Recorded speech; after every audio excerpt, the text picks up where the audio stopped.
Welcome to Unmasking Government Schools with Sherry Few, US Pie's weekly podcast that empowers parents to reclaim their children's education from government bureaucrats and social engineers. In each episode, Sherry delivers the latest news from the front lines of the fight for the minds of the next generation, equipping you with the tools and resources needed to join the cause.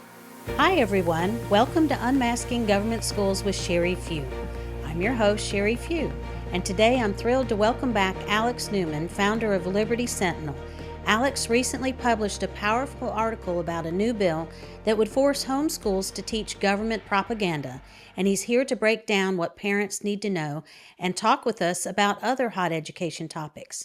But before we dive into today's conversation, be sure to give us a 5-star rating or a thumbs up, and don't forget to subscribe and visit uspie.org to learn more and join the movement. Today's episode is brought to you by U.S. parents involved in education.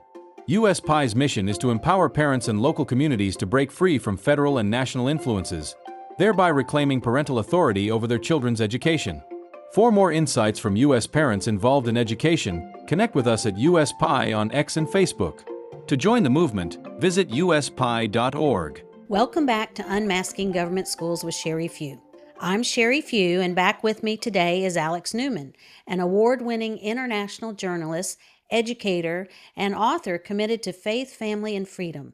Alex is the president of Liberty Sentinel Media and a nationally syndicated radio host, with his work featured in the Epic Times, the New American, and on major networks like Fox, Newsmax, and CNN. Alex has written several books, including Crimes of the Educators with the late Sam Blumenfeld, and best-selling Indoctrinating Our Children to Death. He also appeared in our film, Truth and Lies in American Education, and is a member of US Pie's advisory board. Alex Newman, welcome back to the podcast. Thank you very much. It's great to be here. I tell you, with a resume like that, I don't know how you do all you do, and you have a very large family as well. So I applaud you on your time management and especially taking the time to be with us today. Well, I appreciate it. Thank you for having me, Sherry. Of course. So before we talk about your new article, can you give our listeners and viewers a quick update on what you've been working on lately in the fight for protecting educational freedom? Well, UNESCO has been a big issue. In fact, during the first administration and now during the second term of Donald Trump, we've been pushing really hard to get the United States to withdraw from UNESCO. In fact, I published a big column in February of 2025, urging Trump to make that one of his top priorities. And I'm very glad that just last week they announced that we will be leaving UNESCO. Very, very good news. But, wow, that's fantastic. Yeah, it's really encouraging. Unfortunately, UNESCO's Director General, a socialist by the name of Audrey Azoulay, put out a statement saying, well, that's fine, but we're going to keep working with all our American partners anyway, so, and we'll welcome you back as soon as your next deep state Democrat puppet president is ready to rejoin. So, it's a small victory. It's a step in the right direction, but we have a lot of work to go on that. Also working on a new book on education, working with Robert Bortons. It's going to be called Woke and Weaponized. So I've been working on that a little bit today. And several other projects. We've got a book on American history coming out soon, hopefully before July 4th of next year. And then doing a second edition of our Deep State book. That should be done hopefully by August and should be out by November. So, a lot of big projects like that. And then, of course, the usual journalism. I'm planning to go to the UN's climate conference in Brazil in a few months, and we'll keep exposing these globalists wherever I find them. Wow, that's fantastic. Those are some very interesting projects, very timely. I'm wondering if the book on woke and weaponization has something to do with how the Biden administration deemed parents domestic terrorists and all of that happened under the Biden administration? Well, that will be part of it, yeah, but we're doing a real deep dive into what has happened to education, the history of how we got here, what it is doing to our children, and then one of the big efforts in this book is going to be to try to give some real solutions about where we go, because, of course, the main solution being promoted by so much of the establishment is, well, let's just make all the private schools and homeschools dependent on government money so we can control them, and, of course, we think that's a very bad idea. In fact, we think that's going in the wrong direction. So we've got some ideas on how how we can move forward in a better direction, move forward based on the principle that parents, not government, is ultimately responsible for the education of children. And we think it's going to be a big encouragement to folks who are looking for solutions to these really existential threats that we face. Well, that sounds fantastic and very comprehensive and much needed, of course. So, you recently wrote an article that exposes New Jersey's Assembly Bill 5825. So, can you tell us about what demands will be put on the New Jersey parents if this bill becomes law? So this is extraordinary. This is the boldest attack on homeschooling we've seen in decades in legislation in the United States. It essentially would require homeschools to teach the same garbage that the government schools are teaching. It says that parents shall submit their curriculum and their resources to the government for inspection, and that those resources and the curriculum and the standards shall line up with the New Jersey state learning standards, which are some of the worst in the country. I mean, they're essentially the same as everything else in the country through Common Core, but New Jersey has made them even worse than your average state because they've got all kinds of abortion propaganda. They've got sodomy propaganda starting in the earliest grades. I mean, it's truly disgusting. And under this bill, if it were to pass, which, it'll be a heavy lift, but it's symptomatic of what we're seeing now across the country, homeschooling would essentially become government schooling at home. And you would have to take government tests to make sure you were teaching your children the ridiculous things the government is demanding. It essentially would be the obliteration of home education as we have known it. So you mentioned Common Core, and I think a lot of people just assume Common Core is a thing of the past, but you pointed to the fact that it's still alive and well in every state in the nation. I believe outside of Florida. Is that correct? Yeah, what we saw in many states, Sherry, and you know this well, we've talked about it, is a rebranding effort. People were upset about Common Core, liberals and conservatives, Republicans and Democrats, moms and dads, everybody was really mad about this. And so they said, oh, don't worry, we're hearing you. We're going to change the standards. Now we've got the Indiana state standards. It was 95% copy-pasted right out of Common Core with a few little additional sprinklings on top to make it seem a little bit different. But it was overwhelmingly the same thing. And this is the case all across the country. Florida has deviated a little bit from that, but what we have is misinformation here in the truest sense of the term. We had the Secretary of Education claim that Common Core was dead.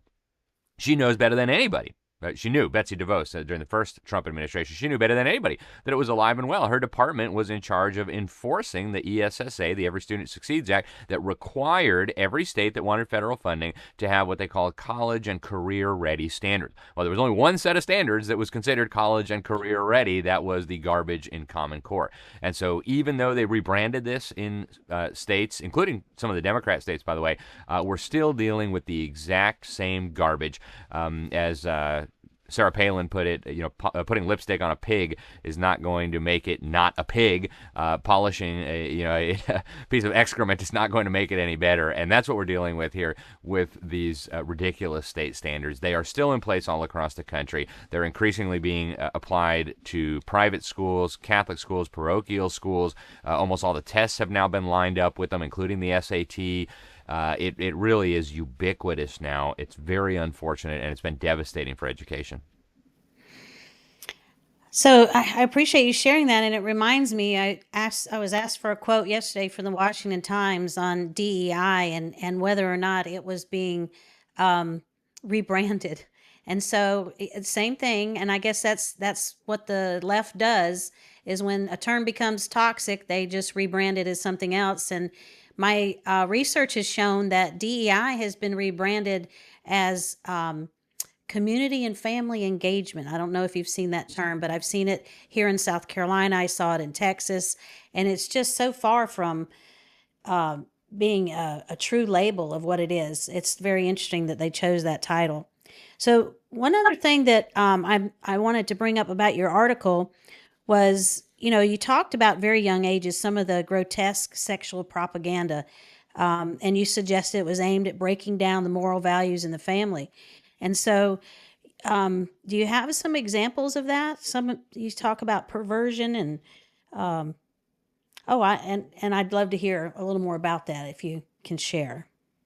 Well, so some of it becomes, too horrific and graphic to even talk about. Ephesians 5:11 has always been my guiding scripture as a journalist, to have no fellowship with the unfruitful works of darkness, but rather to expose them. And yet right after that, it says some of these things are too shameful to even speak of them. And that, unfortunately, is the case with a lot of the so-called sex education. But I can tell you, just to take one very obvious example, in 2018, UNESCO conspired with the World Health Organization, and they put out what they called the global or international standards on sexuality education, international technical standards on sexuality education. It requires the teachings of things to children as young as 5 years old that I wouldn't wish on my worst enemy. They're supposed to learn about sodomy. They're supposed to learn about gender confusion. They're supposed to learn about the supposed glories of all these different sex perversions. They're supposed to learn about the right to murder their babies. And a lot of this goes back to the father of this so-called sex revolution, the guy who really was responsible for bringing sex ed to the world, especially to children. His name was Alfred Kinsey. And this is a guy who, along with a giant group of pedophiles, they were abusing small children, some of them babies, literally, sexually abusing them and taking scientific notes about their abuse. And without getting, again, too graphic, these babies, these children were screaming and hollering and crying, and they concluded, oh, the children must be having a sexual pleasure from what we're doing to them. Children are sexual from birth, and therefore we need to get this sex education in their minds as soon as we possibly can. It's monstrous. Sherry, it's monstrous. They're promoting to the youngest possible ages sodomy, thruples. They're promoting the idea that there are infinite genders. They're promoting polyamory. It is truly, truly horrific. The WHO has repeatedly promoted the idea that children have sexual rights, that these rights extend to any form of sex that they desire to engage in, as long as there is so-called consent.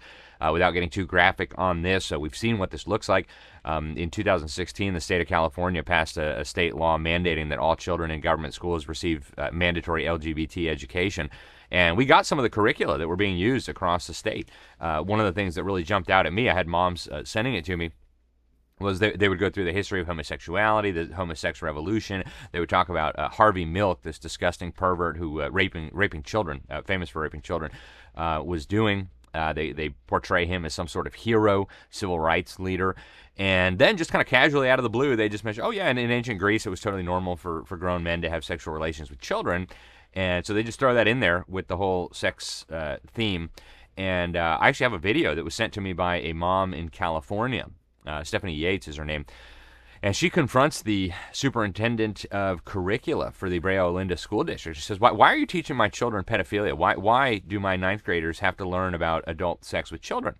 And, you know, in a sane world, you would expect the person to say, well, where did you get that information? We would never do that. I mean, we would throw somebody in jail for teaching that to your children. But her response is incredible. She says, well, you know, we have to teach the kids about different sex orientations and gender orientations and identities that existed through history. And this is just a different sexual orientation that's existed throughout history. And so, you know, we have to teach it to the children. It's very important, she says. And we've seen this all over the country, Sherry. I've gotten pictures from students sitting in class where they have pedophilia as sexual orientation up on the board. I've discussed some of these things, but again, some of it is so vile that you know, I can't explain it graphically, but it is stuff that is beyond horrific. It is the kind of stuff that Ephesians 5 says is too shameful to even speak of. Amen. Amen. And the best term for it, I think, is evil. It's just pure evil. And, you know, I did some research on this, and I think I even consulted you when I was working on it. And there's a website called stopworldcontrol.org, where a lot of this is documented with UNESCO and the curriculum that's being used in Europe. And so I'm really surprised, I shouldn't be, but surprised to learn that it's prevalent as much as it is here in our country as well. So wow, that's all I can say is wow. So before we move on and take a break, I just wanted to ask you, do you believe that the state is pushing this kind of control over homeschoolers? Do you think it's just an isolated incident in New Jersey, or is it an intentional agenda that's going to be sweeping our country to not only control homeschool, but even eliminate it eventually? That's exactly where this is all going, Sherry. And I've been speaking about this at homeschool conferences across the country. I did 4 or 5 keynote speeches at state homeschool events just this year, and I am watching it accelerate, and I can give lots of examples. Europe, of course, is a little bit ahead of us. The French just recently banned homeschooling. The Portuguese are trying to ban homeschooling. The British are trying to regulate homeschooling. Obviously, Sweden banned homeschooling. We've got major propaganda outlets calling for the regulation of homeschooling. Scientific American says we need federal uniform standards for homeschooling. We've got all kinds of states moving in this direction. I was actually, the day I was giving a keynote speech on the threats to home education in Minnesota, the legislature was considering a bill, Minnesota Senate File 1740, that would have put restrictions on who can homeschool, right? Only parents and legal guardians, grandmas, church members, co-ops, all would be out the window. You'd have to do background checks on the parents to be able to homeschool, and even misdemeanors could disqualify you from home education. Homeschooling could only take place at the primary residence. In other words, you couldn't go do homeschooling in other places. It was incredibly draconian. Connecticut, earlier this year, the Office of the Child Advocate put out a report calling for massive regulations on homeschooling, documentation from parents to the government, independent evaluations of each child, all kinds of things like that. We saw in Illinois, the Homeschool Act, an incredibly vicious piece of legislation that could have led to parents being thrown in jail for failing to comply with all this crazy stuff. New Jersey, obviously, we've seen multiple bills introduced there, not just the one you mentioned. We've seen bills to require wellness checks once a year, where every child who's being homeschooled would have to be interviewed by a government bureaucrat. We're seeing the propaganda now, agitation against homeschoolers, just reaching unprecedented heights. I've compiled some of these. I can give you some examples of the headlines here. Utah's voucher law raises concerns over lack of oversight in homeschooling. Ohio education officials investigating pro-Nazi homeschooling network. Inside a U.S. neo-Nazi homeschool network with thousands of members. The latest front in Russian infiltration, America's right-wing homeschooling movement. The Sacramento Bee says better homeschool oversight could have detected Paris child torture horror. Here's another one. How Illinois hands-off approach to homeschooling leaves children at risk. We've got from the UK Guardian, lack of homeschooling oversight is an obvious danger to children, experts say. Black homeschoolers push back against racist, unregulated homeschool curricula. They called slavery immigration, which no, they didn't. Over and over again, we are seeing the same pattern all across the country. The Democrat states are just coming right out of the closet and saying, we're going to regulate you, we're going to smash you. Republican states, they're using a slightly different approach. I think most of the people pushing this are well-meaning, but they're using the UNESCO approach. 2022, the Global Education Monitoring Report, UNESCO said the way to rope private schools and non-state education providers into the government system, that would include homeschoolers, by the way, is to give them free taxpayer money and then impose on them testing requirements and other controls from the government. It's exactly what we're seeing. So different strategies in the Republican Democrat states, but the same ultimate objective, total control over all education, not just the failing government schools. Wow. And I keep saying wow, but it is truly wow. You are such a wealth of information, and I'm glad that our country has someone like you that is taking the time to research all of this and bring it to light. So we need to take a short break, but when we come back, I'd like to ask you about President Trump's big, beautiful bill as it relates to education policy. Don't go away. I'll be back with my interview with Alex Newman right after this. Critical race theory sorts people into race-based groups, and government schools are teaching children that people of color are the oppressed and white people are the oppressors. In other words, individuals must be judged based on the color of their skin. In United States Parents Involved in Education's film, Truth and Lies in American Education, Dr. Carol Swain explains that Martin Luther King's dream was that we would be judged by the content of our character rather than the color of our skin. The consequences of judging people this way, Dr. Swain explains, is that as Americans, we lose the basis of unity as members of one human race. Dr. Martin Luther King's vision was for us all to come together. We were brothers and sisters. But according to critical race theory, we can never come together as one. Tune in next week for more insights from U.S. Parents Involved in Education and connect with us at USPI on X and Facebook. To join the movement, visit uspie.org. Welcome back to Unmasking Government Schools with Sherry Few. I'm here today with my guest, Alex Newman, and we're going to talk about the big, beautiful bill, the president's bill. So, Alex, tell me about the not so beautiful impacts it will have on American education. Well, there's several really problematic elements to it, unfortunately, Sherry. The original bill that was passed by the House had a very troubling provision that would have required any private. Well, I should go back a little bit. What the bill did was set up a system where you could get a tax credit for donating money to what they call a scholarship granting organization. So if you gave $10 to what they call an SGO in your state to facilitate scholarships for homeschooling or private schools, and a lot of it would be left up to the state in terms of the requirements, the eligibility, all of that. But if you gave $10 to one of these qualified SGOs approved by the U.S. Treasury, you could get a write-off on your federal taxes.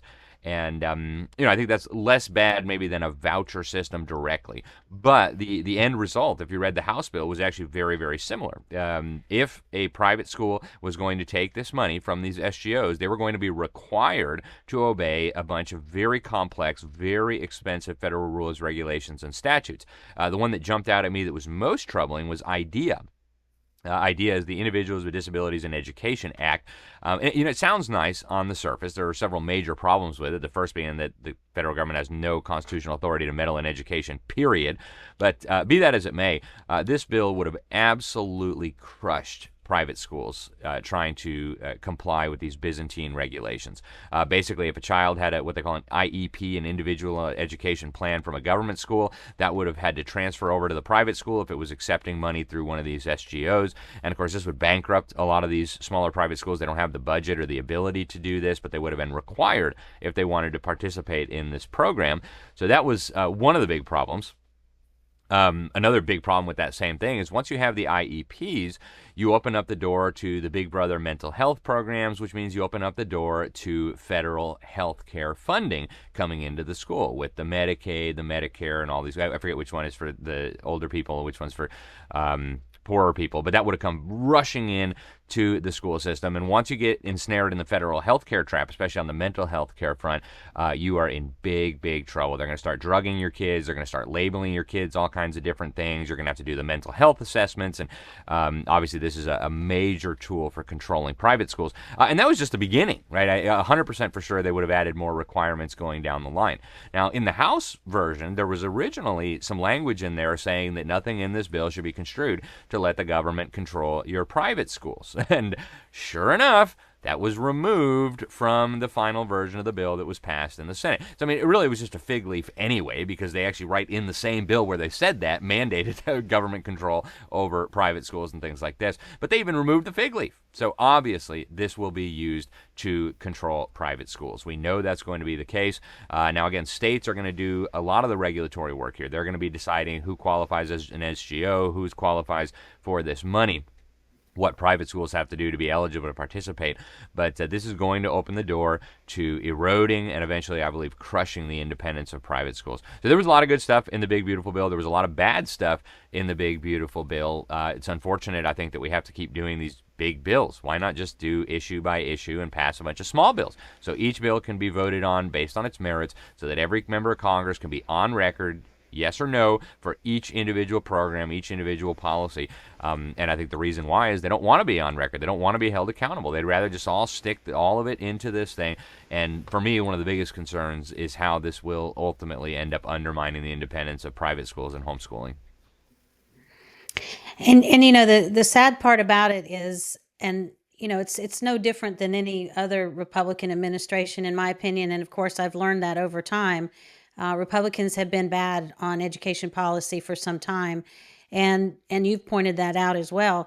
But the sad thing is, President Trump, did a wonderful executive order about closing the Department of Education, saying that we need to return control of education to the states. But these things that he's endorsing, what you just described in this bill, his workforce development executive order, and several others, one that we're going to talk about next, the AI executive order that he's issued, are all implementing additional federal programs into education instead of the opposite of what he said in that executive order. So that's the sad part about it, in my opinion. And don't get me wrong, I'm sure you agree there's a lot of great things that President Trump has done, and we're very pleased that he was elected, obviously far better than others.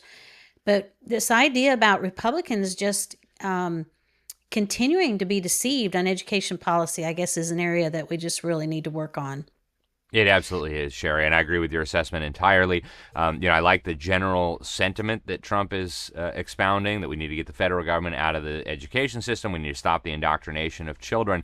But unfortunately, if you look at the actual policies, he can't do a lot of that on his own. There's these federal statutes in place, as you know very well.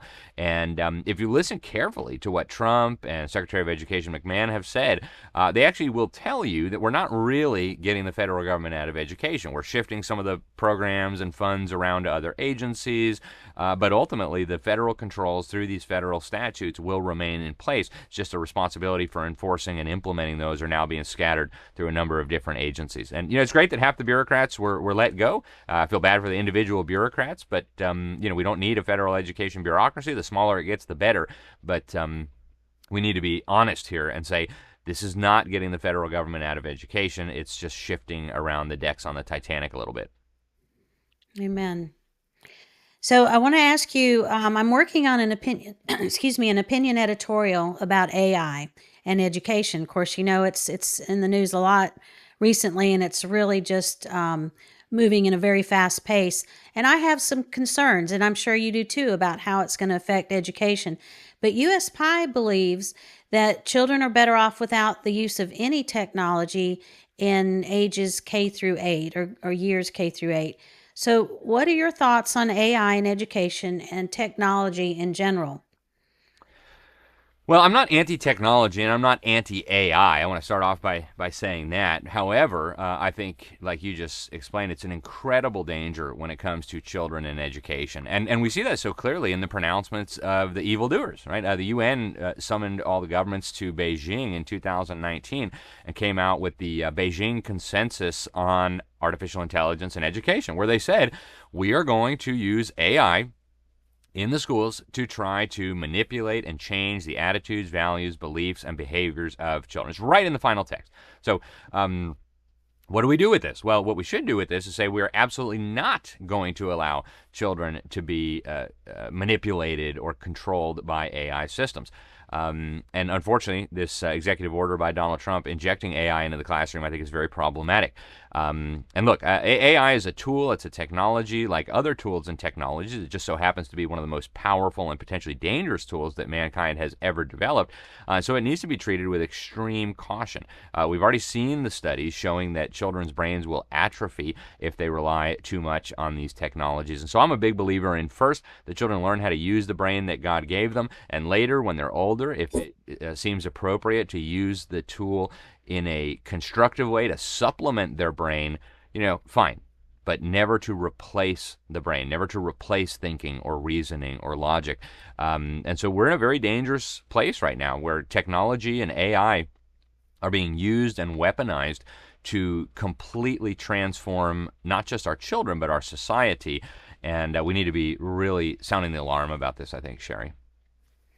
Well, I agree, and that's great insight. And yeah, you were referring, I guess, to that MIT study that showed that it affects a child's brain development, even, because the brain is not fully developed until age 25, the reasoning, cognitive part of the brain, and when you're relying on technology to do the thinking, the brain's not doing the actual thinking. That's the way I understood it.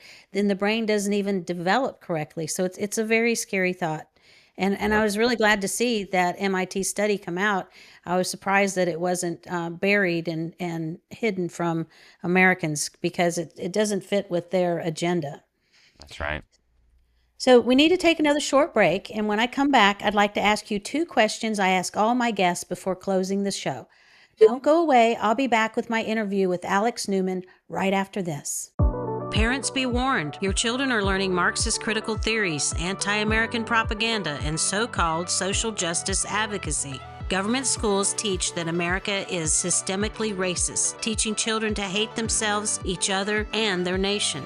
Although many states have enacted legislation to curtail these insidious pedagogies, numerous educators circumvent the law to indoctrinate impressionable students. Recently, over 5,000 teachers across the country signed a pledge to continue teaching critical race theory, saying, "We refuse to lie to young people about U.S. history and current events, regardless of the law." While many states now prohibit teaching critical race theory, countless school districts have skirted the laws by using federal COVID relief money instead. Tune in next week for more insights from U.S. parents involved in education, and connect with us at USPI on X and Facebook. To join the movement, visit uspie.org. Welcome back to Unmasking Government Schools with Sherry Few. With me today has been Alex Newman, author of Indoctrinating Our Children to Death and Crimes of the Educators. Alex, thanks again for coming back on the podcast and for everything you're doing. So we close our show with two important questions. What concerns you most about what's happening in education today, and what gives you hope? Well, what concerns me most about what's happening in education today is that our children are literally being destroyed. Physically, mentally, emotionally, spiritually, academically, morally. I mean, in every possible way, our children are quite literally being destroyed. And the government's data shows that. We've got suicide numbers off the charts. We've never seen anything like it. Suicide is now the leading cause of death in huge segments of our young people. And again, this is a new phenomenon, right? Kids didn't used to kill themselves. This is a very, very new thing. And one of the things that's so interesting about that is it stops during the summer. When the kids aren't trapped in the brainwash camps, they stop killing themselves. Why are they killing themselves? Why are they in such despair? Why are they turning to drugs? Why are they aborting their babies? Why are they fornicating? Because they're being destroyed in these government schools. And of course, children are the future. And so, by extension, we are destroying our future, the future of our country, the future of our churches, the future of our families. It's all on the line here. Now, you combine SEL and you combine AI and you combine this behavioral psychology, you have a perfect recipe for taking over the minds and the hearts and ultimately the souls of children. It's a flagrant defiance of what God has commanded when it comes to the education of children. And so I couldn't be more concerned. I regard this as probably one of the most, if not the most important problems facing our families, our churches, our country, and our civilization. And it's the one issue that if we don't get right, everything else is lost. So I think it is the most important thing we could be talking about. As far as what gives me hope, there's a lot to be hopeful about. I mean, we're seeing a massive exodus from the government school system that is unprecedented. I mean, we since the advent of government education, it's always been moving in the other direction, right? More and more children getting sucked up into the government system, more and more damage happening to more and more children. And now we see the exact opposite. We see millions of families fleeing this wicked system. We see millions of parents taking charge of the education of their own children. We see millions of parents turning to the Bible and to history to try to understand what works in education and what doesn't. So this really, really encourages me. We homeschool our 6 children. We're involved in classical conversations, which we just love. We're going back to what worked throughout the history of Western civilization, classical education. I love the way they summarize the purpose of education. They say the purpose of education is to know God and make him known. Like the Bible says, seek first the kingdom, and all the other stuff, your food, your water, all that other stuff will be added unto you. You seek first the kingdom in your education, and you'll be good at reading. You'll be good at math. You'll be good at science. You'll be good at history. You'll have a good, proper, solid education. So I couldn't be more encouraged by what I'm seeing on this front as millions of families flee. I just hope and pray that the evildoers don't get their way, that we can continue to see a growth in Christian education, private education, and homeschooling independent of government control and government funding. So we're at a crossroads for our civilization, and there are good things happening and there are very dangerous things happening, but it's up to each of us as parents, each of us as citizens to make sure this goes the right way rather than the wrong way. Amen. And we certainly need to be covering all of that in prayer regularly. So before we go, Alex, please tell our audience how to access your content and support your work. Well, thank you again so much, Sherry. Obviously, go to USPI, a great organization. I'm honored to serve on the advisory board. My latest book on education is Indoctrinating Our Children to Death. You were kind enough to endorse it for me, Sherry, so thank you. It's also endorsed by Secretary of Defense Pete Hegseth, General Michael Flynn, Kirk Cameron, a lot of really great Americans. So I would encourage people to get a copy of that to do a deep dive into what we're talking about with the UN and the history, all that. You can go to classicalconversations.com to learn more about Classical Conversations, publicschoolexit.com, where I serve as executive director. We can help you get your children out of the government brainwash camps if they are stuck in there. My news website is libertysentinel.org. I encourage people to go there and sign up for the free newsletter. We've got a lot of education news and other issues. And then I'm senior editor at thenewamerican.com. I would encourage people to go to thenewamerican.com, sign up for the print magazine, and also for the free daily headlines that come out either every day or every week, depending on your preference. Okay, well, thanks again for coming on the show, Alex. I appreciate you. I appreciate your time, and I'll keep you in my prayers. And to our listeners, thank you for tuning in to Unmasking Government Schools with Sherry Few. And if this episode challenged you, please consider sharing it with a friend. And be sure to visit uspie.org to learn more and join the movement. See you next time. U.S. Parents Involved in Education is a nonprofit coalition dedicated to restoring local control of education and parental authority. By empowering parents to reclaim responsibility for their children's learning and encouraging states to move away from federal influence, USPI seeks to create a culture where parents are the primary decision makers in education and schools support families without the burden of federal mandates. If you want to start a state or regional USPI chapter in your area, please visit uspie.org and complete the brief questionnaire in the chapters section.